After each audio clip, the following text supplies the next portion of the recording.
الحمد لله رب العالمين الرحمن الرحيم مالك يوم الدين.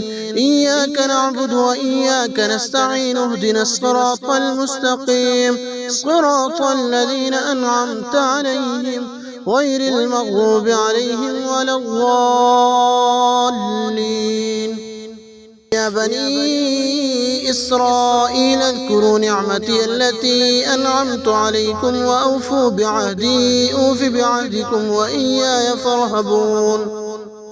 وآمنوا بما أنزلت مصدقا لما معكم ولا تكونوا أول كافر به ولا تشتروا بآياتي ثمنا قليلا وإياي فاتقون. ولا تلبسوا الحق بالباطل وتكتموا الحق وأنتم تعلمون. وأقيموا الصلاة وآتوا الزكاة واركعوا مع الراكعين. أتأمرون الناس بالبر وتنسون أنفسكم وأنتم تتلون الكتاب أفلا تعقلون. واستعينوا بالصبر والصلاة وإنها لكبيرة إلا على الخاشعين الذين يظنون أنهم ملاقو ربهم وأنهم إليه راجعون.